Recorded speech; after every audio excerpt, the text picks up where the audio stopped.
할렐루야. 오늘은 12월 6일 역대하 6장 12절로 42절, 요한 1서 5장, 하박국 1장, 누가복음 20장 말씀입니다. 역대하 6장 12절로 42절은 솔로몬의 기도예요. 이 기도는 언약의 신실하신 하나님을 고백하며 시작합니다. 하나님께서 아버지 다윗에게 허락하신 말씀을 지키셔서 오늘까지 왔다고 고백해요. 또한 하나님께서 성전에서 기도를 들어주시기를 간구합니다. 그리고 몇 가지 간구를 더하는데, 이 성전에서 공의를 행하시기를, 전쟁과 재앙에서 건져주시기를, 이방인의 기도도 들어주시기를, 사로잡혀 갔을 때에 용서해 주시기를 구합니다. 결론적으로 하나님께서 늘 함께 하시기를 간구하죠. 여호와 하나님이여 일어나 들어가사 주의 능력의 괴와 함께 주의 평안한 처소에 계시옵소서. 솔로몬의 기도는 일종의 교훈이요 예언입니다. 역대기의 독자는 이 기도를 읽으며 아마 눈물을 흘렸을 거예요. 하나님의 성전 앞에서 이와 같이 기도하였으면 망하지 않았을 것이라고 생각했을지도 모릅니다. 동시에 포로된 자리에서 성전을 향하여 간구할 때 하나님께서 용서해 주시길 바라는 기도문을 보고는 곧장 기도했을 것입니다. 기도할 수 있다는 것은 정말 큰 축복입니다. 성도는 최악의 상황에서도 하나님을 바라보며 기도할 수 있는 자입니다. 우리에게 주어진 이 놀라운 축복을 누릴 수 있기를 바랍니다.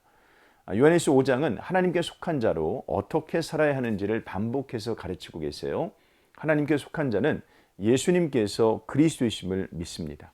하나님을 사랑하고 예수님을 사랑하죠. 그리고 이 사랑은 하나님의 계명을 지키게 합니다. 하나님을 사랑하는 것은 이것이니 우리가 그의 계명을 지키는 것이라. 그의 계명들은 무거운 것이 아니로다. 3절 말씀이죠.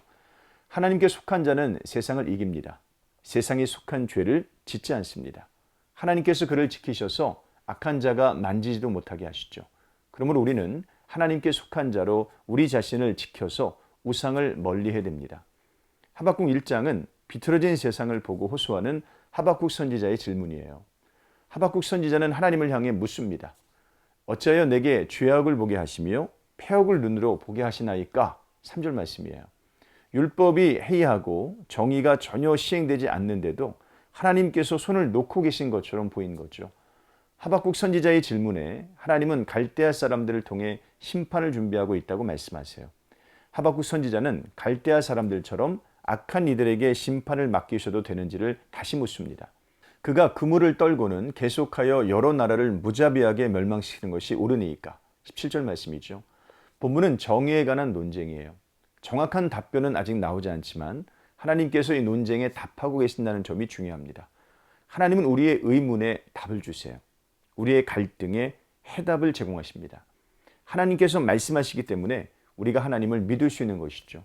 의문과 갈등을 들고 하나님께 나아가 물으시길 바랍니다. 하나님께서 응해 주실 것입니다. 누가복음 20장은 예루살렘 성전에서 벌어진 논쟁이에요. 예루살렘으로 돌아오신 예수님은 대제사장들과 서기관들과 장로들과 논쟁을 하세요. 그러나 그들은 믿기 위해 질문하지 않았습니다. 그들은 예수님께 흠집내기 위해 질문했죠. 그러기에 그들은 예수님께서 질문에 옳은 답을 주셨음에도 불구하고 예수님을 믿지 않았습니다. 믿기 위하여 의문을 품고 질문한다면 하나님께서 모두 응답해 주시겠지만, 믿지 않기 위하여 논쟁을 건다면 그는 믿음을 얻지 못할 것입니다. 오늘 하루도 이런 삶 사시기를 주님의 이름으로 축복합니다. 고맙습니다.